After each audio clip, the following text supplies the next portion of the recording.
मंजिल उन्हें नहीं मिलती जिनके ख्वाब बड़े होते हैं, बल्कि मंजिल उन्हें मिलती हैं जो जिद पर उड़े होते हैं। हेलो दोस्तों, नमस्कार। मैं मन नामदेव स्वागत करता हूं आपके अपने YouTube channel basic maths knowledge में। दोस्तों, जैसा कि हमने अभी सरलीकरण के लिए पार्ट 1 और मतलब कि डे 1 से लेकर डे 7 तक मैं अपना जोड़, घटाना, गुणा, भाग और फ्रैक्शंस के सभी पार्ट मतलब कि मिक्स फ्रैक्शन और साधारण व्यंजक, सिंपल फ्रैक्शन, ये सब फ्रैक्शन और जोड़ घटाने सब देख लिए। इसके बाद हमें एलजेब्रा शुरू करनी, और इसके बाद बस एलजेब्रा मतलब कि एलजेब्रा, पूरी एलजेब्रा भी शुरू नहीं हो रही, एलजेब्रा का केवल बेसिक। मैंने कहा ना अभी आपको बेसिक बनाना है, तो बेसिक के लिए 7 वीडियो मतलब जोड़ घटाने गुणे भाग वो हो गए। ऐसे ही हमें अर्थमेटिक का जोड़ घटाना गुणा भाग हो गया। इसी प्रकार एलजेब्रा मतलब कि बीजगणित का करना है, जिनमें एक्स वाई जेड ये सब आते, तो उनका भी हमें बेसिक बनाना, एलजेब्रा के जोड़ घटाने गुणे भाग सीखना है। इसके बाद जो आपकी स्क्रीन पर ये चल रही है छोटी सी एक डायग्राम टाइप चल रहा है, उसमें पक्षांतर जितने भी ये चीजें हैं, इसके बाद ये होंगे धीरे धीरे से। उसके बाद बस 5-6 दिन के अंदर अंदर आपका ये कोई भी एक चैप्टर स्टार्ट हो, कोई भी क्या, बिल्कुल सीरियल वाइज चलेंगे। सबसे पहले सिंप्लीफिकेशन होगा, सिंप्लीफिकेशन के बाद अपना नंबर सिस्टम होगा, नंबर सिस्टम के बाद profit loss, CI, SI, ratio, proportion, alligation, mixture, इस प्रकार से आपके चैप्टर चलते रहेंगे। ओके, तो अभी आज का टॉपिक स्टार्ट करते हैं। तो आज का टॉपिक है हमारा बेसिक मैथ में एलजेब्रा, और एलजेब्रा में जो टॉपिक है वो है एडिशन, मतलब कि जोड़े कैसे, एडिशन, जोड़, ठीक है ना। चलिए, तो आज का जो टॉपिक है आप बिल्कुल इसे अच्छे से समझें, क्योंकि जब तक हमें एलजेब्रा की छोटी सी मतलब जोड़ समझ में नहीं आएंगे तब तक हम कुछ नहीं कर पाएंगे। देखिए, तो एडिशन है, एडिशन में आपको मतलब कि करने से पहले आपको चर और अचर पता होना चाहिए। अब देखिए, चर और अचर क्या होते हैं, देखिए अच्छा एक काम करते हैं, चर को और अचर को बिल्कुल सिंपल भाषा में समझाते। तो चर क्या होंगे, चर वे होंगे जिनकी वैल्यू हमेशा चलती रहे, ठीक है कि नहीं, जिनकी वैल्यू हमेशा चलती रहे। और अचर क्या होंगे, अच्छा देखिए इसको पहले समझ ली, जिनकी वैल्यू हमेशा चलती रहे, भैया ऐसा तो कहीं नहीं सुना। देखिए मतलब क्या है, जैसे x, y, z, a, v, z dot dot dot z तक, मतलब क्या है, मतलब ये है आपने कभी एक्स की वैल्यू 2 से नहीं, कभी 2 हो गई, मतलब कि हमेशा के लिए 2, ऐसा नहीं भाई एक्स की वैल्यू 2 होगी, कभी 5 होगी, कभी 20 होगी, ऐसा ही होता ना कि नहीं, कभी 20 होगी, कभी 25 होगी, कभी 50 होगी, 100 होगी, ऐसा होता। ऐसा तो नहीं होता कि मतलब एक्स की 2 वैल्यू फिक्स हो कि एक्स की वैल्यू हमेशा 2 आएगी या एक्स की वैल्यू हमेशा 5 आएगी। कभी एक्स की वैल्यू 2 आएगी, कभी 5 आएगी, कभी 25 आएगी, कभी 500 आएगी, कभी 1000 आएगी, ऐसा होता ना। मतलब क्या है, मतलब इनकी वैल्यू हमेशा चलती रहेगी। ये नहीं है कोई फिक्स वैल्यू नहीं है कि हाँ हमेशा ये 2 ही आएगी या हमेशा 5 ही आएगी या हमेशा 6 ही आएगी, ऐसा कोई फिक्स नहीं। तो मतलब क्या है, मतलब ये है, इन्हें हम चर कहते हैं, जिनकी वैल्यू हमेशा चलती रहे उन्हें क्या बोल देंगे, चर। उदाहरण क्या है, उदाहरण में है अपना एक्स, वाई, जेड, ठीक है ना। अच्छा, इसके बाद अपना आएगा अचर। अचर किन्हें कहते हैं, देखिए अचर किन्हें कहते हैं, जिनकी वैल्यू कांस्टेंट रहे, जिनकी वैल्यू कांस्टेंट रहे मतलब कि नियत रहे, मतलब कि जैसे एक की वैल्यू 1 ही होगी, 2 की वैल्यू 2 होगी, 3 की वैल्यू 3, 5 की वैल्यू 5, 500, 1000, ठीक है कि नहीं। ऐसा तो होता नहीं है कि वे 500 का लेके जाए आपको 200 का सामान मिले, या 500 का नोट लेके जाए आपको 1000 का सामान मिल जाए, ऐसा कभी नहीं होता, ठीक है ना। 500 का नोट लेके जाएंगे तो 500 की सामान, मतलब कि 500 की वैल्यू एक फिक्स है कि हाँ इतनी होती, ठीक है। इसके बाद अगर आप चर और अचर समझ गए हो तो देखिए, चर आप समझ गए हो एक्स वाई जेड, और अचर मतलब संख्या, आप यही समझ लीजिए, चर एक्स वाई जेड होते और अचर क्या होती, संख्या। इसके बाद देखिए, इसके बाद जैसे हम छोटा सा एग्जाम्पल, हाँ दूसरी चीज क्या है, दूसरा नियम क्या है, ये तो हो गया चर अचर। जो सेकंड अपना रूल है, ये हमेशा याद करना, नियम क्या है, देखिए समान चर वाले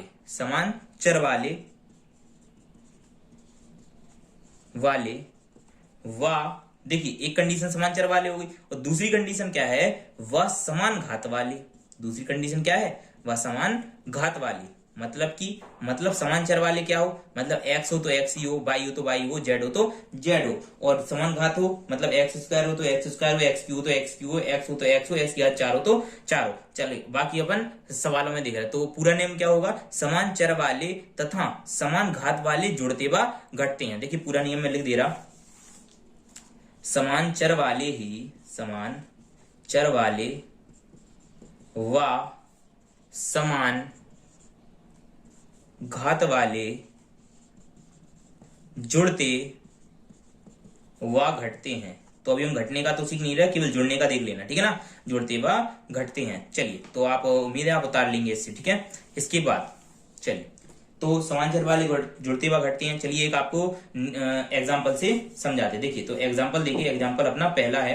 एग्जाम्पल पहला है गया, जैसे मेरे को छोटा सा सवाल लू 4x प्लस में 3y प्लस में 7x। देखिए अब इसमें आप ये बताइए समांतर वाले कौन से हैं। देखिए इसमें y है, इसमें x, क्या ये समांतर वाले नहीं है, क्योंकि इसमें x है, इसमें y है, तो ये हो गए असमांतर, मतलब कि जिनमें x और y ये अलग अलग हैं। अब देखिए x यहाँ पे है, x यहाँ पर है, ये हो गए समांतर।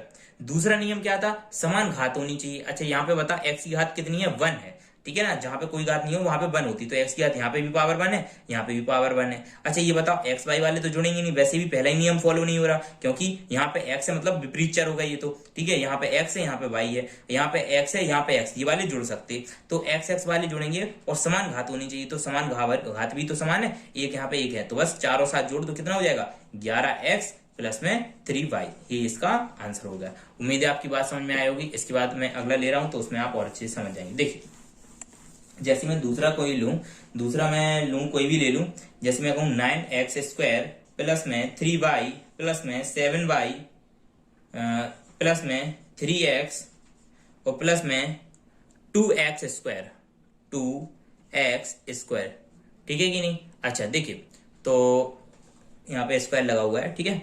अच्छा देखिए तो 9x स्क्वायर प्लस में 3y प्लस में 7y प्लस में 3x प्लस में 2x। अब देखिए आपको ये देखना है कि हमारी समान चर कहाँ है और समान घात कहाँ है। देखिए जैसे 9x स्क्वायर है, कहीं पर आपको इस जैसा और कोई दिख रहा है, आप कहेंगे कि हाँ बिल्कुल दिख रहा है, ये देखिए 2x स्क्वायर और 9x स्क्वायर, बोलने में भी सेम लगेंगे, इसमें चर भी समान है, मतलब x यहाँ पर है, x यहाँ पर है, ठीक है कि नहीं, घात भी समान है, 2 यहाँ पर है और 2 इसमें भी है, देखिए, ठीक है कि नहीं, यहाँ पे 2 घात लगी हुई है, देखिए, ठीक है, तो 2 मैंने अभी अच्छे से और अच्छे से लगा दी, तो देखिए तो 9 और 2। अच्छा एक काम और करना, आपको क्या लिखना, आपको बिल्कुल अवरोही क्रम में लिखना, ठीक है कि नहीं, घातों के घटते हुए क्रम में लिखना, ठीक है। जैसे 9x स्क्वायर, मतलब x स्क्वायर सबसे बड़ी घात है, घातों होती घटती क्रम में, मतलब कि देखो पहले 9x स्क्वायर और 9x स्क्वायर 2x स्क्वायर जोड़ के लिख दे रहा अपन, तो क्या हो जाएगा 9 2 11x स्क्वायर प्लस में। देखिए अब क्या करना, यहाँ पे 3x है और कहीं पे x है, भाई हमें तो नहीं दिख रहा, यहाँ पे y है, यहाँ पे y है, यहाँ पे x स्क्वायर, यहाँ पे x स्क्वायर है, तो x अकेला लिख देंगे,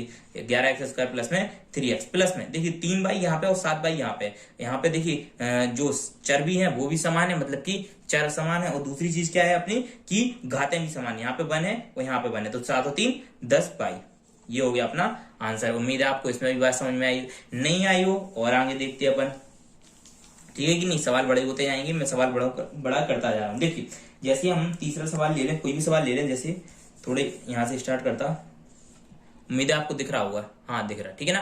तो तीसरा जो सवाल है वो मैं ले रहा हूं 11x प्लस में 3y प्लस में 4x प्लस में 9x स्क्वायर प्लस में 7y स्क्वायर प्लस में 3z, ठीक, अभी जेड वाला नोट, जेड वाला अगला ले लूंगा, तो 7y स्क्वायर प्लस में 9x और कुछ, चलो बस इतना ही बहुत है, चलो एक और बढ़ा लो, प्लस में 3x स्क्वायर, चलो और बड़ा कर लिया। देखिए अच्छा अब देखिए आप यहां पर आपको दिख रहा होगा कि सबसे पहले मैंने क्या कहा था, आपको देखना बड़ी घात वाला, ठीक है कि, क्योंकि अपन को अवरोही क्रम में लिखना, मतलब घातों की घटती क्रम में लिखना। देखिए आप यहाँ पे देखिए 9x स्क्वायर यहाँ पर है और कहीं पे x स्क्वायर है, देखिए यहाँ से देखते जाइए, भाई यहाँ पे 3x स्क्वायर एक और दिख गया, तो भाई यहाँ पे देखिए क्या है, x की घात समान है, 2 यहाँ पर है, 2 यहाँ पे, दूसरी चीज क्या है कि यहाँ पे x है और यहाँ पर भी x, मतलब चर भी समान है और x की घातें भी समान है। ऐसा तो नहीं है कि यहाँ पे x है यहाँ पे y है, ऐसा नहीं है, ऐसा तो नहीं है कि 2 यहाँ पे और घात 3 यहाँ पे, ऐसा भी नहीं है भाई, 2 घात यहाँ पे, 2 घात यहाँ पे, x यहाँ पे, x घात यहाँ पे है, तो ये जुड़ जाएंगे, 9 3 12 x स्क्वायर। अच्छा जो जोड़ते हैं उनके नीचे मैं डैश लगाते जाऊंगा, तो आप समझ लेना, ठीक है कि नहीं। तो 9 और 3 मैंने जोड़े तो क्या हो गए 12x स्क्वायर। इसके बाद प्लस, अब y वाले देखो भाई 7y स्क्वायर है और कहीं पे y स्क्वायर है और कहीं पे तो नहीं दिख रहा y स्क्वायर, तो बस इसको अकेला लिख दो, ठीक है कि नहीं। अच्छा 7y स्क्वायर में 3y जोड़ दूं, भाई नहीं, क्यों, क्योंकि यहाँ पे चर तो समान है, y यहाँ पे y यहाँ पे, लेकिन यहाँ पे y की घात 2 है तो यहाँ पे y की घात 1 है, तो यहाँ पे ये नहीं जुड़ सकते, 7y स्क्वायर अकेला लिख दिया प्लस।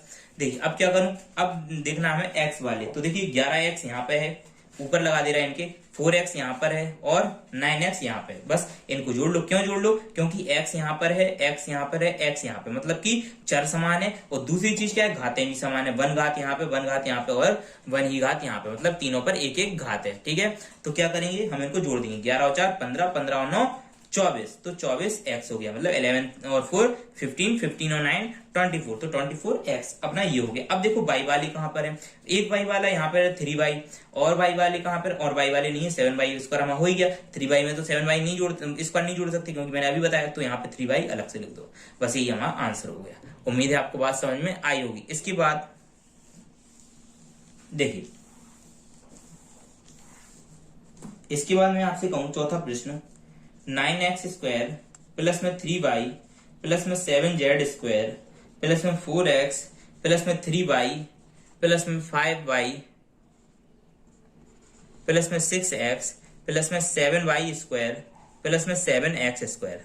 देखिए मैंने काफी बड़ा सवाल ले लिया, उम्मीद है आपको दिख रहा होगा और समझ में भी आ रहा होगा। यहाँ पे स्क्वायर लगा हुआ है, ये स्क्वायर, ठीक है कि नहीं। अच्छा देखिए, इसके बाद भाई यहाँ पे 7x स्क्वायर लिखा हुआ है, आपको थोड़ा वो चमक पड़ रही होगी, मैं दिखा दे रहा हूं आपको, देखिए ठीक है कि नहीं। अच्छा इसके बाद देखिए, हमें क्या करना है, हमें सबसे पहले ये देखना है कि जो 9x स्क्वायर यहाँ पे लिखा, क्या कोई और एक्स स्क्वायर दिख रहा है हमें। देखिए 9x स्क्वायर यहाँ पे, अच्छा 9x square square x square x square x square, सबसे लास्ट में हमें दिख रहा है 7। देखिए 9x स्क्वायर और यहाँ पर 7x स्क्वायर, क्यों, क्योंकि यहाँ पे चर x है, वहां पे भी चर x है, यहाँ भी घात 2 है, वहां भी घात 2 है, तो हमें ऐसे ही पदों को उठाकर जोड़ना है। तो 9 और 7 16, 16x square 16x square plus, अब बाई स्क्वायर वाले देखो, देखो भाई 7 स्क्वायर यहाँ पे है, और कहीं पे नहीं है बाई स्क्वायर, और कहीं पे आपको दिख रहा है। अच्छा 3 जोड़ दें 7 स्क्वायर में, भाई बिल्कुल मत जोड़ सकते क्योंकि यहाँ पे बाई की घात 1 है, यहाँ पे बाई की घात 2 है, तो हम इसको बाई की घात 1 में बाई की घात 2 नहीं जोड़ सकते। बात समझे या नहीं समझे, क्योंकि ये हमारे दूसरे नियम के विरुद्ध हो गया। हमने दूसरा नियम क्या बोला था कि समान चर होना चाहिए, और दूसरा नियम था समान घातें होना चाहिए, तो यहाँ पे बाई की घात 1 है, वहां पे 2 है, तो इसको नहीं जोड़ सकते। अच्छा तो क्या लिख दें, 7y स्क्वायर अकेला लिख दो। इसके बाद जेड स्क्वायर देखो, 7z स्क्वायर यहाँ पर है, और कहीं पे जेड स्क्वायर है, और कहीं पे भी नहीं। अच्छा 3 हो, 300 हो, 3000 हो, कहीं पे भी, मतलब कि 3000 क्या हो, एक्स वाई जेड ऐसे ABCDEF पूरा सवाल, मतलब पूरी लाइन बजाए, कोई दिक्कत नहीं है भाई, बस अपन को अपने नियम पे अड़क रहना है। और 7z स्क्वायर क्या क्या है यहाँ पे, और कोई नहीं है, तो बस 7z स्क्वायर अकेला लिख दो। इसके बाद क्या क्या हो गया हमारा, 9x स्क्वायर हो गया, 7z स्क्वायर हो गया, 7y स्क्वायर हो गया, 7x स्क्वायर, मतलब कि स्क्वायर स्क्वायर वाले सारे हो गए, x y z तीनों। अब अपन को आना है x वालों पे, ओनली x वालों पे। देखिए तो जैसे मैं आपसे कहूं, यहाँ पे x 4x है, और क्या है 6x है, तो 4x और 6x के नीचे लगा दो, और कहीं पे x आपको दिख रहा, नहीं दिख रहा, ठीक है ना। तो बस क्यों इनको क्यों जोड़ रहे हैं, क्योंकि x है, और यहाँ पे 1 पावर है, यहाँ पे भी पावर 1 है, तो 4 और 6 10x। इसके बाद बाई वालों पे आना है, तो 3y और कहीं पे बाई दिख रहा है, बस ये अपना आंसर हो जाएगा 3 और 3 6y। क्यों, क्योंकि 3 यहाँ पे है, सॉरी 3 से तो मतलब नहीं, अंकों से मतलब नहीं होता, हमें होता चर से मतलब। तो बाई यहाँ पे, बाई यहाँ पे, बाई की पावर 1 यहाँ पे, बाई की पावर 1 यहाँ पे। अच्छा पावर जोड़ नहीं देना यहाँ पे, नहीं तो लिख दो 3 की पावर 3 बाई की पावर 1 3 बाई की पावर 6 बाई की पावर 2। पावर नहीं जोड़ना, अपन को 6 बाई ही लिखना है, ठीक है ना कि नहीं। पावर केवल तब दिख जाती है जब हम जोड़ रहे हैं, तो केवल 3 और 3 6 बाई, यही अपना आंसर हो गया। इसके बाद बस एक सवाल और देख लीजिए लास्ट, और आपके जोड़ जो है लगभग समाप्त हो जाएंगे, बाकी जो है अपनी प्रैक्टिस में और अच्छे से हम समझ लेंगे। देखिए तो उम्मीद है अभी भी आपको समझ में आ गया। जैसे मैं आपसे कहूं कोई बड़ी पावर आ जाए, जैसे 12x की पावर 5 प्लस में 3x की पावर 4 प्लस में 5y की पावर 3 प्लस में 7x की पावर 2 प्लस में 9y की पावर 3 प्लस में 7y की पावर 7x की पावर 4। देखिए अब इनमें क्या करना है, हमें वही बड़ी पावर हो कुछ भी हो, लेकिन नियम हमारे सेम ही रहेंगे। मैंने केवल आपको 2 नियम बताया, क्या कि एक हमें चर देखना और दूसरी क्या देखना, घात। पहला चर देखना, चर क्या है, x यहाँ पर है। अच्छा और कहीं पे देखो x की घात 5 है, x की घात 5 बिल्कुल नहीं दिख रही। क्यों नहीं दिख रही, क्योंकि है ही नहीं है भाई। x की घात देखो, y की घात यहाँ पे 3 है, x की घात 4 है, तो हम x की घात 5 में x की घात 4 तो नहीं जोड़ सकते ना, तो x की घात 5 में हमें x की घात 5 ही जोड़ना पड़ेगा, तो इसके लिए तो है नहीं, तो बस इसे ऐसा ही लिख दो। और हमें पावरों के घटते क्रम में लिखना, पहले 5 फिर 4 फिर 3 फिर 2 फिर 1 ऐसे। तो 12x की घात 5 प्लस में, देखिए अच्छा x की पावर 4 है, कहीं पे और है, ये है और भाई ये है, दिख गई, ठीक है ना। तो 3 और 7 10x की घात 4, ठीक है कि नहीं, या 10x की पावर 4। इंग्लिश में भी बोल रहा हूँ, हिंदी में बोल रहा हूँ, जो जिसकी हूँ समझ लें। देखिए तो 3x की पावर 4 7x की पावर 4 को ऐड किया तो क्या हो गया 10x की पावर 4, क्योंकि और कहीं पे था नहीं। और जोड़ा क्यों, क्योंकि x की पावर 4 यहाँ पे थी, x की पावर 4 यहाँ पे थी, x यहाँ पे था, x यहाँ पे था, और पावर भी सेम थी, तो हमने जोड़ दिया। इसके बाद देखिए x की पावर 5 4, अच्छा y की, अच्छा और कहाँ पे x, और यहाँ पे x स्क्वायर है, और कहीं पे x स्क्वायर है नहीं है, तो बस साथ में x स्क्वायर लिख दो 7x², 7x² है ना, बस ये भी लिख दो क्योंकि और कहीं पे x² है नहीं। अब आओ बाई पे, तो बाई हमने देखा बाई की पावर 3 यहाँ पे है, 5 बाई की पावर 3 और 9 बाई की पावर 3 यहाँ पे, तो वही बाई की पावर 3 बाई की पावर 3 है, बाई है बाई है और पावर भी 3 है, पावर भी सेम है, तो क्या जुड़ जाएंगे, तो 5 और 9 कितना होता 14y³। उम्मीद है आपको बात समझ में आई होगी और यहीं पे हमारा सवाल खत्म हो गया। बात समझे या नहीं? तो आज के लिए इतना ही काफी है। बाकी मैंने आपको पहले ही बता दिया कि जो थोड़े बहुत और कठिन वाले रह गए हैं, या ठीक है ना, फ्रैक्शन का भी इसका एक वीडियो बता दूंगा जोड़ का। कल हमारा होगा सब्ट्रैक्शन चालू, इसी में अलजेब्रा का सब्ट्रैक्शन चालू, मतलब कि घटाव चालू होगा, तो वो वीडियो भी आप देख लें। उसके बाद गुणा होगा, उसके बाद भाग होगा, ठीक है, उसके बाद पक्षांतर होगा, अलजेब्रा का पक्षांतर, ठीक है। उसके बाद अपनी थोड़ी बहुत बेसिक नियम होंगे कि भाई हम अगर एक ही मतलब कि कोई भी 2/0 करें तो बराबर में क्या आएगा, ठीक है, 0 आएगा या अनंत आएगा, या 0/2 करें तो 0 आएगा या अनंत आएगा, क्या होगा क्या आएगा, समझे कि नहीं। नेचुरल नंबर क्या होते, या अपने ये अभाज्य संख्याएं क्या होती, ठीक है, प्राइम नंबर जिन्हें बोलते, ऐसी प्रकार से अपने की एक वीडियो में वो सब पूरा हो जाएगा। तो उम्मीद है उसके बाद अपने चैप्टर्स चालू होंगे, तो चैप्टर्स में आप बिल्कुल भी नागा ना करें और लगातार वीडियो को देखेंगे तो आपकी मैथ बिल्कुल स्ट्रांग हो जाएगी, ठीक है। और खुद भी बिल्कुल मेहनत करते रहें, ठीक है। अच्छा, आज का आप काम लिख लीजिए, आज आप करना है आपको Q1 से लेकर ज्यादा नहीं 15 तक, बस 1 से लेकर 15 तक आपको Q याद करना, ठीक है। Q क्या होता, 1 का Q होता 1, ऐसी 2 का Q 8, 3 का Q 27, 4 का Q 64, 5 का Q 125, 6 का Q 216, 7 का Q 729, 8 का Q 512, ऐसे ही आपको याद होना चाहिए, ठीक है। तो आज के लिए इतना ही, धन्यवाद।